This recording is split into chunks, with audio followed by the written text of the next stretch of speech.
Les damos la más cordial bienvenida a las actividades de la Feria Internacional del Libro de Antropología e Historia en su edición número 32, modalidad virtual, organizada por el Instituto Nacional de Antropología e Historia. Soy el doctor Joselito Medina Marín, subdirector de Ediciones y Publicaciones de la Universidad Autónoma del Estado de Hidalgo, y el día de hoy realizaremos la presentación del libro Visión y Sabiduría en el Mundo Prehispánico, publicado por la Universidad Autónoma del Estado de Hidalgo. Los coordinadores de esta obra son el doctor Manuel Alberto Morales Damián y la doctora Adriana Gómez Aiza. En esta ocasión se encuentran presentes ambos coordinadores, de quienes me voy a permitir dar lectura a la semblanza sobre sus respectivas trayectorias académicas.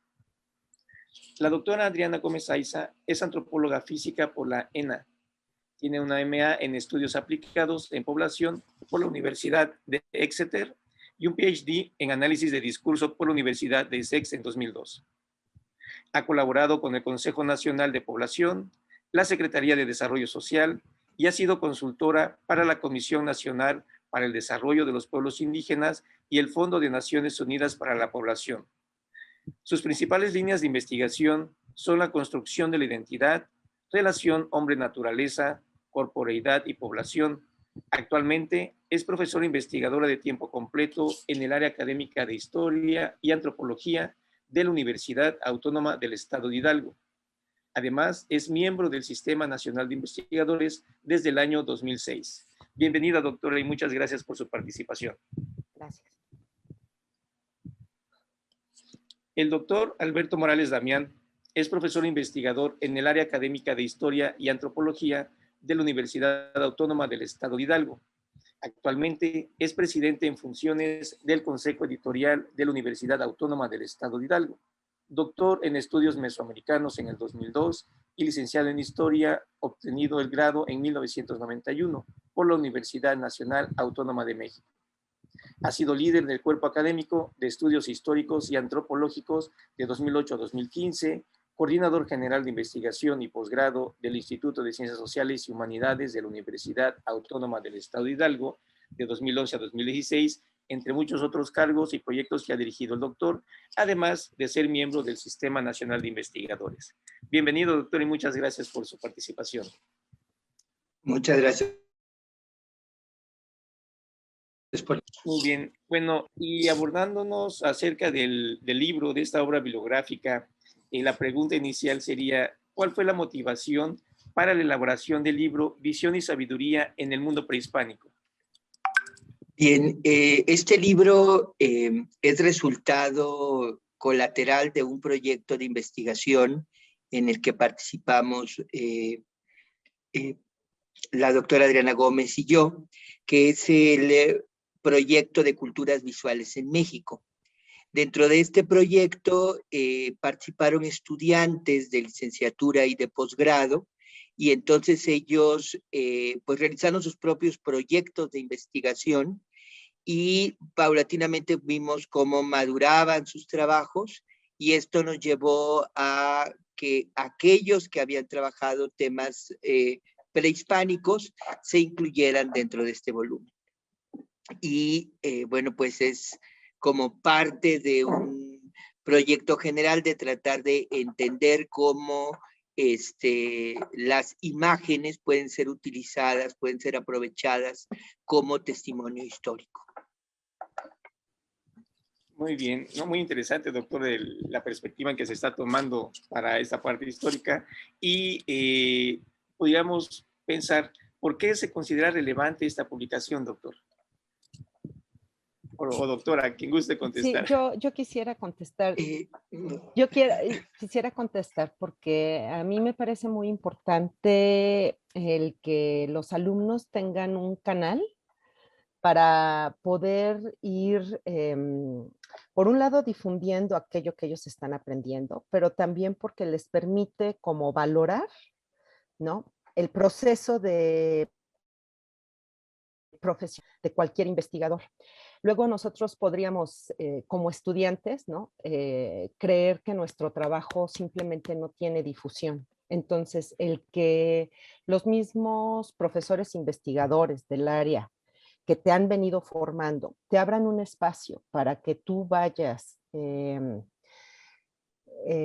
bajando tu investigación a un documento que sea compartido con otras personas, implica un trabajo muy fuerte en el proceso de definir qué es lo importante, seleccionar la información. Entonces pasa de ser un trabajo en el proceso formativo a un trabajo que tiene un canal para abrirse a la sociedad, ¿no? Y eso creo que es una de las cosas más importantes de este libro, ¿no? Que los estudiantes vean ahí una posibilidad de que sus trabajos sean conocidos por otras personas. Así es, sí es importante dar a conocer hacer una divulgación precisamente de estos resultados. ¿Cómo se encuentra estructurado esta obra bibliográfica? Bien, en realidad nosotros pues integramos trabajos que tenían en común el análisis visual para trabajar distintos temas del mundo prehispánico, ¿no? Entonces, en la primera parte nosotros hicimos una introducción en la que ubicamos precisamente esta problemática del testimonio visual en los estudios del mundo indígena. Y después de eso, pues tenemos varias temáticas integradas, ¿no? El primero es sobre el perro prehispánico, el segundo es acerca del Códice de Dresden, las imágenes del dios de la muerte en el Códice de Dresden, el tercer capítulo es acerca de las representaciones de mixtecas en el Códice de Borgia, posteriormente analizamos textos códices mayas para hablar de flechamiento y decapitación. Otro códice maya es estudiado para trabajar Aitzamtzab y la diosa lunar. Y el último de los trabajos habla de la piel, el cuerpo como la superficie para representar ciertas cuestiones, escarificaciones, tatuajes, pinturas corporales, ¿no? Se trata de trabajos diversos entre sí, pero que están unidos por el aspecto metodológico, el uso de la imagen y de otros tipos de testimonios etnográficos, arqueológicos, iconográficos, epigráficos, para poder comprender algún aspecto del pasado indígena. Sí, escuchando este contenido, doctor o doctora Adriana, ¿a quién consideran ustedes que estaría dirigido este tipo de libro? ¿Quién estaría interesado en poder adquirirlo para, digamos, documentarse y conocer acerca de todo lo que se ha plasmado? Yo creo que, como decía hace rato, está dirigido a una comunidad en general. Obviamente, casi todos los trabajos académicos van dirigidos a los especialistas, ¿no? Y porque, bueno, pues será un poco difícil que alguien que no es un especialista de pronto se sienta particularmente interesado en códices. Sin embargo, los trabajos están elaborados de manera tal que los pueda leer una persona que no es especialista, porque no están plagados de lenguaje técnico sofisticado. Mencionaba Alberto, por ejemplo, algunas de las metodologías que se están utilizando para hacer el análisis de la imagen, como la epigrafía y la iconografía. A mí me ha tocado ver textos de epigrafía y pues francamente la mitad del texto me parece críptico, ¿no? Porque entran en detalles muy específicos sobre la epigrafía. La gran ventaja de estos textos es que son, digamos, la decantación de un proceso de investigación y de un proceso de formación de los mismos alumnos. Entonces, su lenguaje es relativamente sencillo, son bastante descriptivos. Entonces, en este sentido, aun si tú no eres un experto, puedes seguir la línea argumentativa de cada uno de ellos. Entonces, esto le da asequibilidad a cualquier otra persona, ¿no? Sin embargo, un especialista también va a encontrar ahí detalles interesantes porque Como lo dijo Alberto, también estos trabajos buscan integrar distintas, por un lado, distintas fuentes documentales, ¿no? Están utilizando los códices y es importante esta parte porque luego en nuestra sociedad existe la errónea creencia de que los códices no son escritura, ¿no? Ahí hay un debate fuerte entre lo que es escrito y lo que es imagen y bueno, el punto aquí es nos permite también a un público en general rescatar la idea de que los códices son una escritura que además yo la voy a empatar con el documento escrito propiamente, hablando las crónicas, con las imágenes físicas de los objetos, por ejemplo, la cerámica, o las estelas, ¿no? Entonces, a mí me permite vincular distintas fuentes de información y esto es algo que los especialistas no necesariamente hacen. ¿No? De pronto esa parte, ¿no? De rescate que se está haciendo en este trabajo no nada más es presentar un estudio de caso, sino también rescatar la incorporación de las imágenes en la investigación historiográfica. Entonces creo que eso es muy importante, especialmente para los historiadores que no están habituados a hacer esto. Entonces como que tiene estas dos facetas, ¿no? Sí, muchas veces también, bueno, lo digo de manera personal, cuando vamos en la primaria y vemos algunos dibujos, si no conocemos el antecedente de dónde surgen, pues no le tomamos la debida importancia. Pero con esta cantidad de publicaciones que ustedes están generando, pues nos adentramos y podemos interpretar y conocer más acerca de la historia y acerca de dónde proviene precisamente. Y bueno, hablando ya del primer capítulo, en la introducción en particular de este libro, se menciona saber a través de mirar. Me llama la atención esa expresión porque pues es una manera de cómo ustedes están visualizando todo este conocimiento, ¿no? Saber a través de mirar. ¿A qué se refieren con esa expresión? Bien, en realidad nuestra mirada siempre está dominada por nuestra cultura. Nosotros vemos y reconocemos el mundo, las imágenes, todo lo que vemos, hemos aprendido a verlo. Hemos aprendido a verlo porque se nos ha dicho que esto es tal cosa, que aquello es otra cosa, y que esto es valioso, aquello no lo es. E incluso resulta que ciertas cosas del mundo no son invisibles porque a nuestra cultura no le interesan. Y otras están muy destacadas porque a nuestra cultura sí les interesa. Entonces, estudiar los testimonios visuales, por un lado nos exige voltear hacia nuestra propia mirada, la que nosotros tenemos y la que domina nuestra propia cultura, y hacer un esfuerzo entonces desde allí por entender cuál era la manera de ver, cuál era la manera de comprender el mundo de la sociedad que produjo aquella imagen que estamos utilizando como testimonio visual. De qué manera veían el mundo aquellos que hicieron estas piezas cerámicas en forma de perro, o de qué manera veían el mundo aquellos que hicieron estas representaciones de mixtecas en el Códice Borgia, etcétera, ¿no?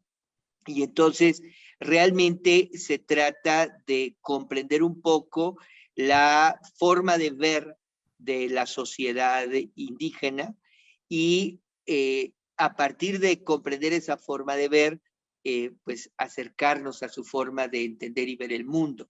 Y de esta suerte, el estudio de cómo vemos termina siendo un conocimiento importante dentro de nuestras investigaciones históricas, ¿no?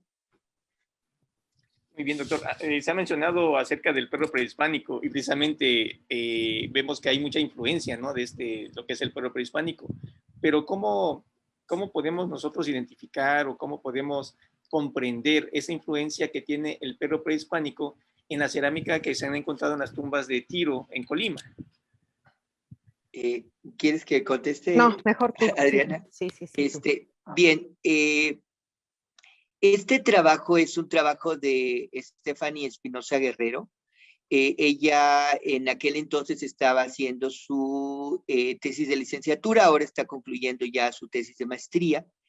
Y ella, pues lo que hace es darse cuenta de que en realidad hay diferentes tipos de perros,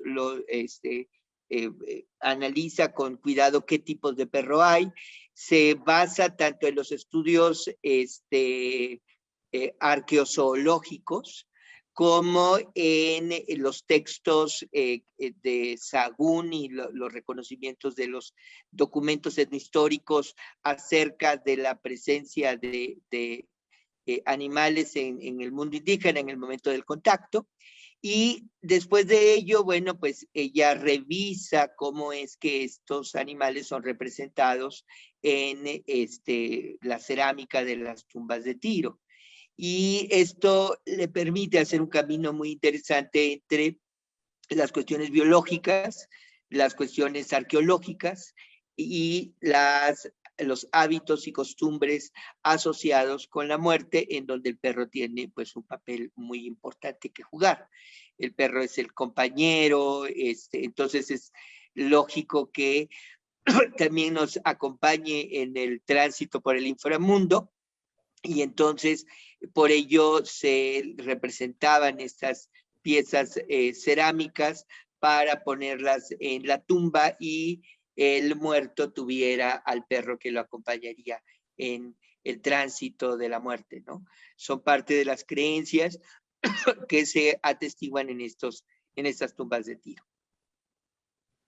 Muy bien, sí, interesante también porque como cultura mexicana pues tenemos presentes, ¿no? Esas tradiciones y bueno, es parte precisamente de lo que llegamos a conocer. Y hablando acerca de los códices mayas, se habla sobre lo que es la decapitación y el flechamiento. ¿Qué significado tiene este tipo de sacrificios humanos dentro de la cultura maya? El sacrificio humano es una práctica bastante compleja y bastante, diría yo, controversial. Hace unos momentos Alberto mencionaba el tema de saber ver, ¿no? La idea de estos trabajos no solamente es acercarte a cómo ellos veían las cosas. Creo que una de las aspectos más interesantes de estos trabajos es que a través de comprender cómo las personas creían o veían su mundo, uno puede reconsiderar la forma en la que clasificamos, catalogamos, etiquetamos y criticamos las prácticas del pasado.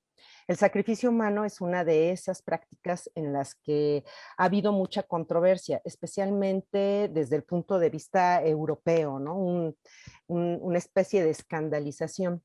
Yo he tenido la oportunidad de trabajar con Alondra, que es la persona que ha estado investigando mucho el sacrificio humano, y una de las cosas que a mí me ha servido mucho es comprender la lógica interna que hay a través de este tipo de prácticas.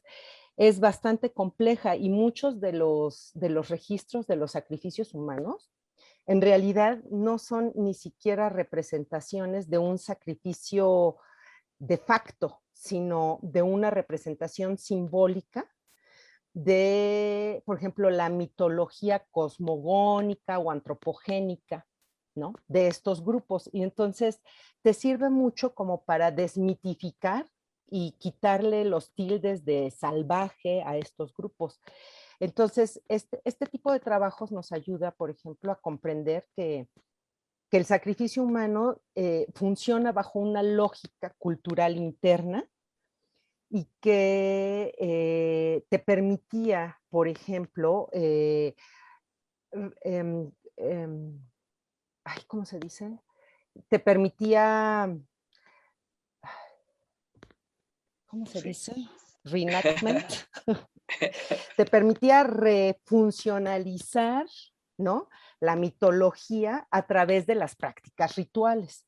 Entonces, el flechamiento y el sacrificio son parte de estas representaciones visuales que aparecen en los códices, pero que también te hablan de estos mitos de formación del mundo y de surgimiento humano, etcétera, ¿no? Entonces, creo que son muy interesantes este tipo de trabajos porque te ayudan, por un lado, a entender una práctica y por el otro lado, como a desestigmatizarla, ¿no? Porque está muy, muy, muy estigmatizada.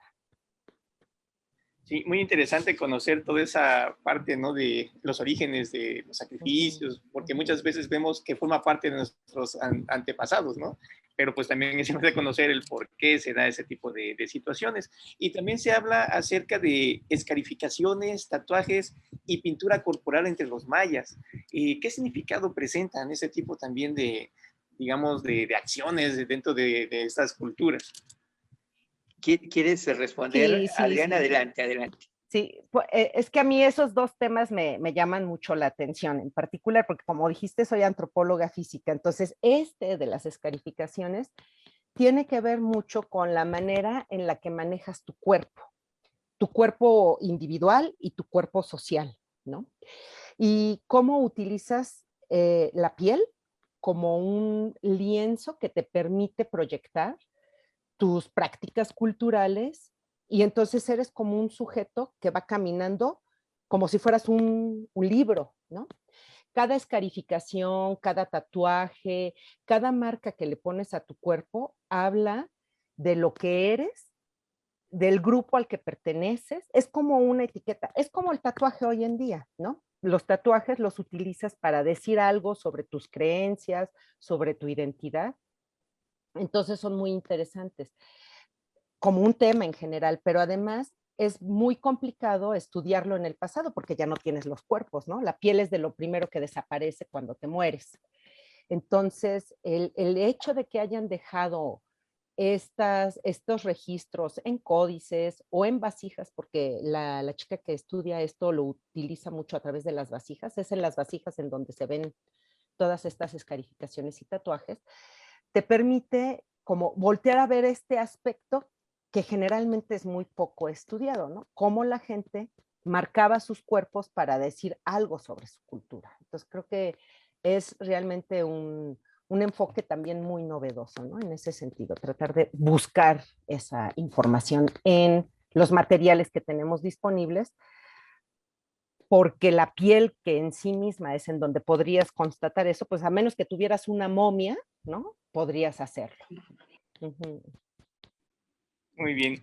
Sí, bueno, y también en ya la conclusión del libro se habla del testimonio de las imágenes prehispánicas, ¿no? Eso lo toman ustedes como una conclusión. ¿Por qué se llega a esa conclusión? ¿Por qué lo podemos percibir así, como una conclusión?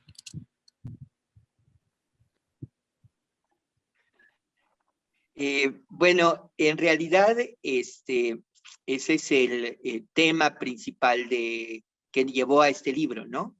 Como te decía, estábamos en un proyecto financiado por CONACYT de culturas visuales y todos estamos trabajando dentro de este proyecto considerando que el testimonio visual requiere de toda una serie de estrategias metodológicas para aprovecharlo al máximo y pueda informarnos acerca de la cultura que produjo tales imágenes.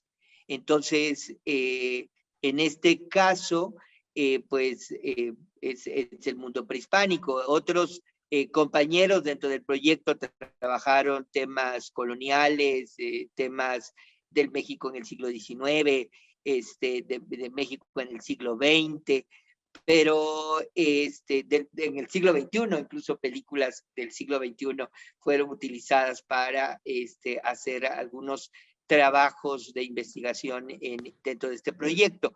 Pero en el caso de esta obra de Visión y Sabiduría, pues precisamente la idea era utilizar lo que nos da la visión para poder aprender, para poder comprender algo del pasado indígena, ¿no? Y creemos que el libro en sí mismo lo logra, los diferentes capítulos que lo integran van permitiendo al lector, por un lado, aprender sobre temas muy concretos, temas específicos que realizaron los investigadores que participaron en él, porque bueno, en su momento eran estudiantes, ahora todos ellos son egresados y todos ellos son o maestrantes o doctores, alguien está haciendo ya su postdoctorado.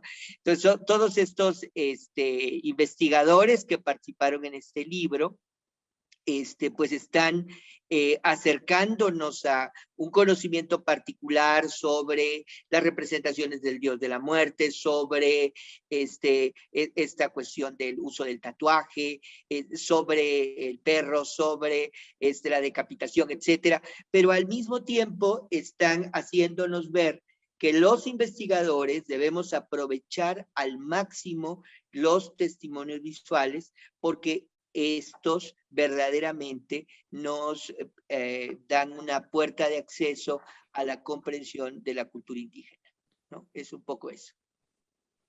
Muy interesantes las temáticas que se abordan en este libro que lleva por título Visión y Sabiduría en el Mundo Prehispánico.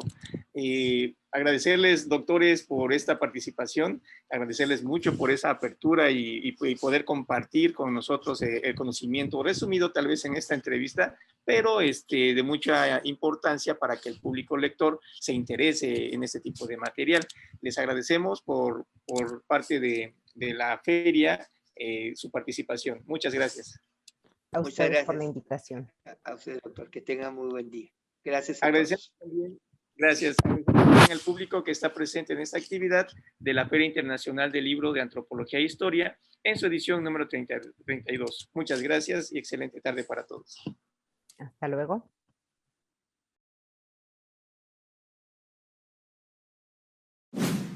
Gobierno de México.